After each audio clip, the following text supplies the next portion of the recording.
এবং আজ পর্যন্ত দেখবেন না বাংলাদেশের কোনো হাউসে, ইভেন কোনো স্থানীয় যে হাউসগুলো আছে, কেউ আক্রান্ত হয়েছে।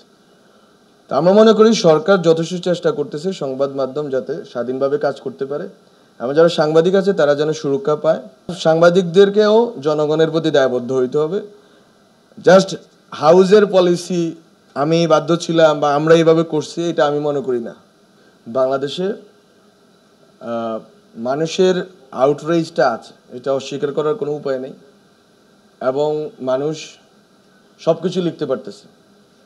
এখন আপনি যদি বলেন সব কিছু লিখতে পারতেছে, এটার প্রমাণ হচ্ছে আপনার নেত্র নিউজে কালকে বা 1-2 দিন আগে আসাদুজ্জামান নূর, সাবেক সংস্কৃতি মন্ত্রী, উনি একটা লেখা, ওনার মেয়ে একটা লেখা লিখছেন, সুপ্রভা সামথিং ওনার নাম, আমি ভুলে গেছি পরের অংশটা, সুপ্রভা তাসনিম, ইয়াস। সো উনি একটা লেখা লিখছেন। উনি ওই লেখাতে বলতেছেন যে তার বাবার বিরুদ্ধে কোনো স্পষ্ট অভিযোগ নেই এবং তার বাবা ল্যাঙ্গুয়েজ করতেছেন, ভুয়া মামলায় আছেন। সত্য হচ্ছে তার বাবা 4 জন মানুষ হত্যার সাথে জড়িত এবং আমি পার্সোনালি হত্যার শিকার এবং গুম এবং হত্যার শিকার একটা ফ্যামিলি মেম্বার, একটা মহিলার নিজে কণ্ঠস্বর আমি শুনছি একজন সাংবাদিকের মাধ্যমে। সে ভয়েস রেকর্ড পাঠাইছে, এটা আমার কাছে আছে। এটা নীলফামারীতে 2013 কি 14 সালে যখন ওনার গাড়িতে হামলা হয়েছে, 5 জনকে মেরে ফেলছে আওয়ামী লীগের, 13 কি 14 ঘটনা। তখন অ্যাজ রিভেঞ্জ আকারে আওয়ামী লীগের লোকরা যে দায়িত্ব ওনার উপরও বর্তায়, ওখানে গুম করলো, খুন করলো 4 জন লোককে। তো ওখানে লেখা আছে নেত্র নিউজে যে উনি তো দায়িত্বে ছিলেন না যখন অভ্যুত্থান হচ্ছে এবং যখন এখানে ম্যাসাকারটা হচ্ছে। আমার কথা হচ্ছে ঘটনা তো 15 বছরের। এই লেখাটা কিন্তু নেত্র নিউজে বের হয়েছে, আমি এখানে আলোচনা করলাম, এতটুকুই। আমরা কিন্তু লেখাটা চাপাতে কোনো বাধা দিব না এবং দিচ্ছি না এবং দিব না।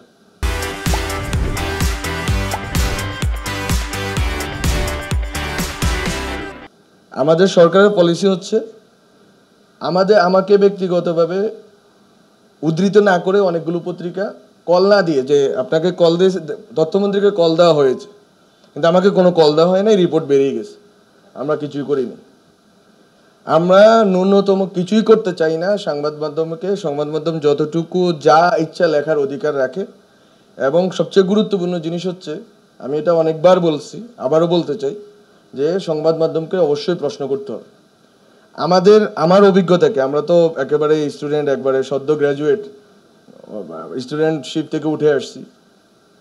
যত বেশি সংবাদ মাধ্যম প্রশ্ন করে, রাষ্ট্রের ভিতরে যারা দায়িত্বশীল আছে তারা আরও দায়িত্বশীল আচরণ করতে বাধ্য হয়। সুতরাং সংবাদ মাধ্যমকে প্রশ্ন করতেই হবে, প্রশ্ন তুলতেই হবে। কিন্তু এটার আসলে মেট্রিক্স কি, এটা আসলে কিভাবে কাজ করবে, এটা অ্যাকাউন্টেবল করাটাই কি মুখ্য, নাকি হচ্ছে যে আরও 10টা পলিটিক্যাল উদ্দেশ্য এখানে থাকতে পারে? আমি মনে করি এটা একটু ভাবা দরকার। কিন্তু প্রশ্নটা করা দরকার, প্রতিষ্ঠানগুলোকে প্রশ্ন করা দরকার, ব্যক্তিকেও প্রশ্ন করা উচিত, কোনো সমস্যা নেই। এবং আমরা এই প্রশ্ন নিতে রাজি আছি, আমাদের সরকার এটা রাজি আছে। নেত্র নিউজের উদাহরণ দিছে, আরও অনেকগুলো পত্রিকার উদাহরণ আমি দিতে পারবো যারা লিখতে পারছে। এবং প্রশ্নটা হচ্ছে, গত 15 বছরের যে আউটরেজ আছে, ওই আউটরেজটা আসলে কিভাবে চ্যানেলাইজ হবে, এটা আমরা এবং পুরো বাংলাদেশের পলিটিক্যাল সিস্টেম এটা ঠিক করতে ব্যর্থ হয়েছে। যারা মামলা, যার বিরুদ্ধে সঠিক অভিযোগ আছে, মানে একটা অভিযোগ যেটা সত্য, সে অভিযোগে কিন্তু মামলা হয় না, মামলা হয় হত্যা মামলা।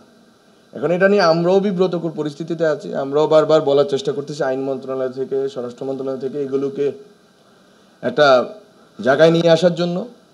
আর মামলা হওয়া আর লিগ্যাল প্রসিডিউর চলা কিন্তু 2টা ডিফারেন্ট থিং। মামলা, আমি কালকে ডেইলি স্টারের রিপোর্টটা বেরোলো প্রথম পাতাতে, 200-250 সামথিং মামলা হয়েছে, হ্যাঁ। কিন্তু মামলা হওয়া আর হচ্ছে প্রসিডিং, লিগ্যাল প্রসিডিং শুরু হওয়া আলাদা।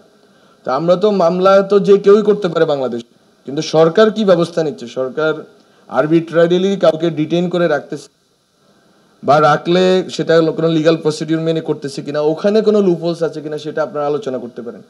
কিন্তু এখন তো ক্ষমতার বরকেন্দ্র অনেকগুলো, অনেক ধরনের রাজনৈতিক দল এখানে ক্ষমতার বরকেন্দ্রে আছে, শুধু একমাত্র সরকারে নেই, সরকারকে সবগুলো বরকেন্দ্রকে সামলে সরকার চালাতে হচ্ছে। তো ওখানে বিভিন্ন দল, বিভিন্ন রাজনৈতিক গোষ্ঠীর লোকেরা মামলা দেয়। স্থানীয়ভাবে মামলা বাণিজ্য হওয়া এটা বাংলাদেশের নতুন কোনো সংস্কৃতি নেই, এটা একটা লং স্ট্যান্ডিং ট্রেডিশন। তো ওই ট্রেডিশন তো আমরা বন্ধ করতে হলে একটা রিফর্ম প্রসেসের ভিতর দিয়ে যাইতে হবে, ইনস্টিটিউশনগুলো বদলাইতে হবে। সেটা যখন না হবে, 60-70 জনের বিরুদ্ধে মামলা হবে, অজানা লোকদের বিরুদ্ধে মামলা হবে, গায়েবী মামলা হবে। গায়েবী মামলা হয়ে এই যে দরপাকড় এটা চলতে থাকবে। এটা তো আপনি তো রাষ্ট্রের একটা ইনস্টিটিউশন, শুধু মিডিয়ার সাংবাদিকদের নিয়ে বললে হবে না। এটা তো একটা নাগরিকও এটা শিকার হইতে পারে, আমিও কালকে ক্ষমতা থেকে নেমে এটা শিকার হইতে পারি। তা আমি তো এটার বিরুদ্ধে, আমরা এটার বিরুদ্ধে। তো এই প্রসেসটা চলতেছে যতক্ষণ না রিফর্মস এগুলো বাস্তবায়ন হচ্ছে, এবং একজন সত্যিকার অর্থে বললেন পলিটিক্যাল কনসেনসাস যদি এটার ভিতরে না থাকে, আমি ওই দিনে আমার মন্ত্রণালয়ের একটি বৈঠকে বলছি, পলিটিক্যাল কনসেন্স ছাড়া এই সংবাদ মাধ্যমের স্বাধীনতা সম্ভব না। আমি 10টা ভালো আইন করে দিয়ে গেলাম, ইট ডাজন্ট অ্যাড এনিথিং যদি পরবর্তী যারা সরকারে আসবেন তারা যদি এটাকে কন্টিনিউ না করেন, ওই কমিটমেন্ট যদি জনগণের প্রতি তাদের না থাকে, বা তারা যদি এটাকে কন্টিনিউ করার ব্যাপারে দায়বদ্ধ না ফিল করেন, বা দায়বদ্ধ না ফিল করানো যায় তাদেরকে। তো আমি মনে করি যে রাজনীতিক ভাবে বা যেভাবে সাংবাদিকদের হয়রানির বিষয়টা আছে, বা মামলা অযথা বিভিন্ন জায়গায় মামলা হচ্ছে, ভুয়া মামলা হচ্ছে, সেগুলো আমরা দেখার চেষ্টা করব। আমরা অলরেডি আমাদের মন্ত্রণালয় থেকে একটি কমিটি করা আছে, তারা এগুলো দেখার চেষ্টা করতেছে।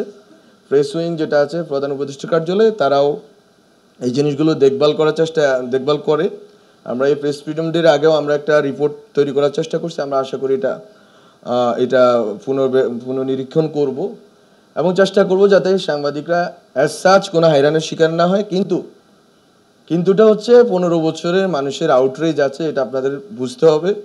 পাবলিক আউটরেজকে কিভাবে ডেমোক্রেটিক্যালি এবং লিগালি হ্যান্ডেল করতে হবে, সেটা আমাদের জনগোষ্ঠী এখনও ওইটা হয়তো অতটা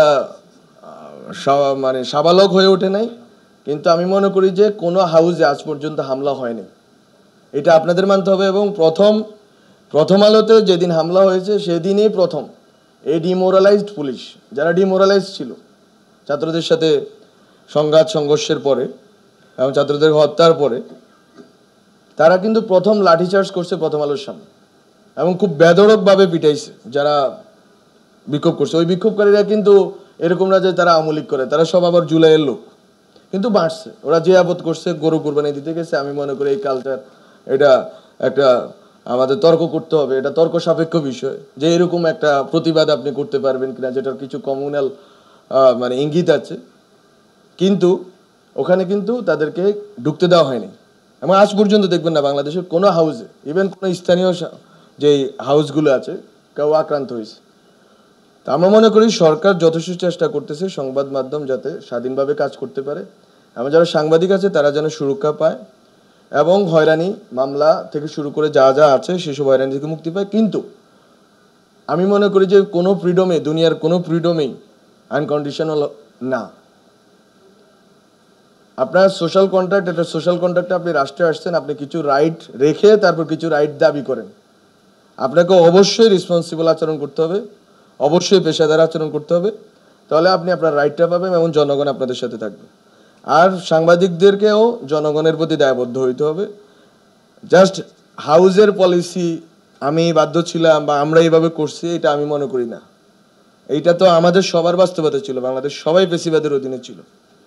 তো আমি মনে করি যে এই দায়বদ্ধতা এবং পেশাদারিত্বটা আমরা দেখব সাংবাদিকদের, এবং আমরা আমাদের সরকার যতদিন আছে আমরা চেষ্টা করব রিফর্মগুলো বাস্তবায়ন করার জন্য, ধীরে সুস্থে সবার সাথে কথা বলে, স্টেকহোল্ডারদের সাথে, এবং সাংবাদিকদের কল্যাণের জন্য যতটুকু আমরা করে যেতে পারি আমরা ততটুকু চেষ্টা করব। তো সবাইকে ধন্যবাদ, অনেকক্ষণ বলে ফেললাম হয়তো। So thank you.